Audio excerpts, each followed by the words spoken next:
Hello student, PMKY study classes में आप सभी का स्वागत है।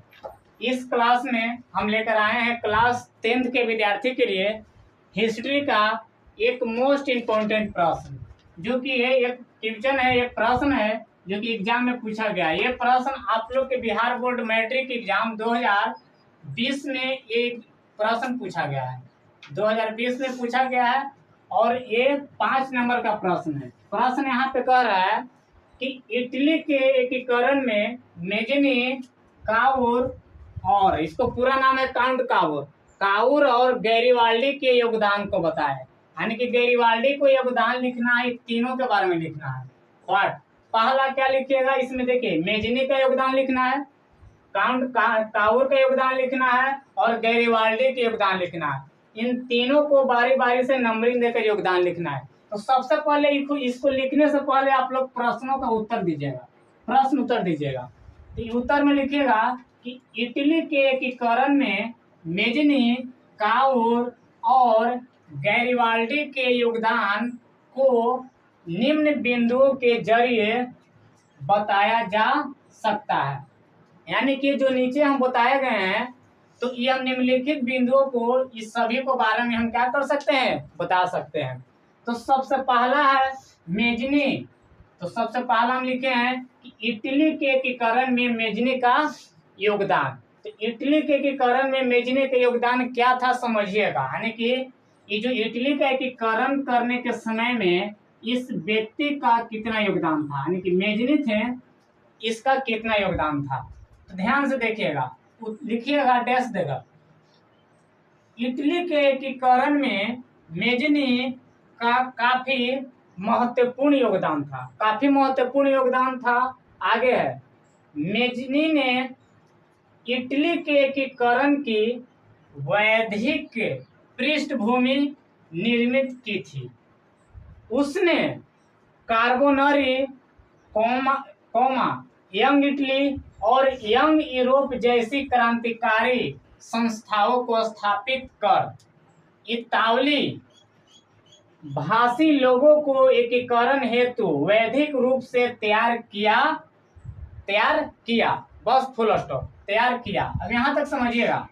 कहने का मीन्स ये है कि जो मेजनी थे ना, तो मेजनी ने कार्बोनरी की स्थापना किए थे, यंग इटली और यंग यूरोप, इन तीनों संस्थाओं की स्थापना किसने किए थे, मेजनी ने। तो मेजनी का जन्म भी याद रखिएगा, मेजनी का जन्म हुआ था, मेजनी का जन्म हुआ था 1805 में। मेजनी का जन्म कब हुआ था, 1805 ईस्वी में मेजनी का जन्म हुआ था।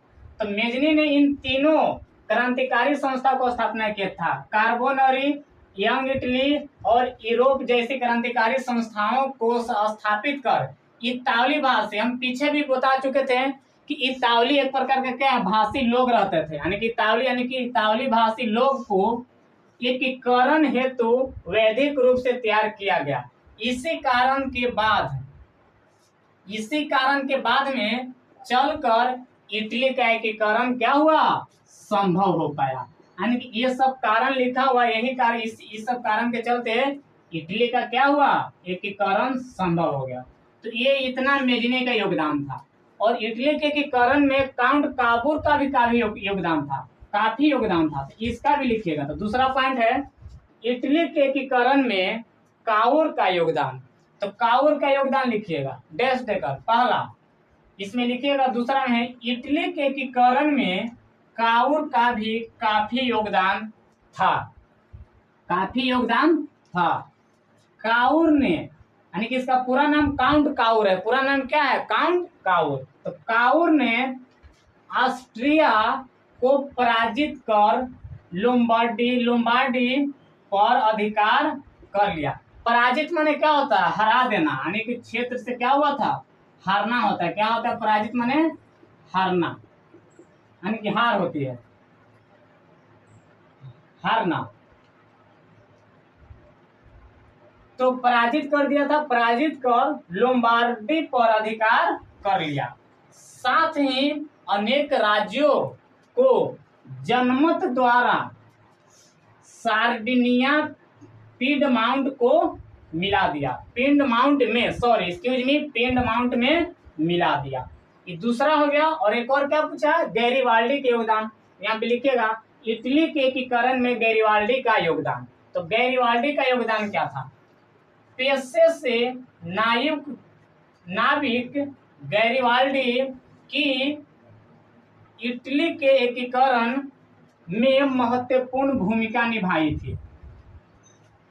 उसने लाल कुर्ती सेना की मदद से नेपल्स तथा सिसिली नामक 2 राज्यों को जीतकर अपने राज्य विक्टर इमैनुअल तृतीय को सौंप दिया था। यानी कि कहने का मीन्स इसमें यह है कि उसने एक सेना का नाम क्या था, उसने लाल कुर्ती सेना की मदद से, यानी कि सेना का नाम था लाल कुर्ती, गैरिबाल्डी का सेना, तो उसका सेना का नाम क्या था, लाल कुर्ती। तो लाल कुर्ती सेना के मदद से कौन कौन क्षेत्र को जीते थे, नेपल्स और कौन, सिसिली, नेपल्स और सिसिली, ये दोनों को जीतकर अपने राजा बना दिए थे। शासक किसको बना दिए, विक्टर इमैनुअल द्वितीय को शासक बना दिए थे। तो ये आप लोग का प्रश्न रहा, इन तीनों पॉइंट को लिख लीजिएगा तो आप लोग का 5 में 5 मार्क्स क्या आ जाएंगे 5 मार्क्स ये में आर के। तो काफी इंपॉर्टेंट प्रश्न है, इसमें VVI लगा दीजिएगा और हो सकता है इंसर एग्जाम में पूछा भी जाए। तो इस तरह का प्रश्न अधिकतर एग्जाम में पूछा गया है और ये 2020 में पूछा गया है। तो आप लोगों के लिए ये यानी कि पहला चैप्टर यूरोप में राष्ट्रवाद, इसके बाद हम कल अगले क्लास में आप लोगों को बताएंगे जर्मनी का एकीकरण, अगला क्लास में नेक्स्ट बताएंगे, नेक्स्ट आप लोगों को बताएंगे जर्मनी का एकीकरण, जर्मनी का एकीकरण, जर्मनी का एकीकरण।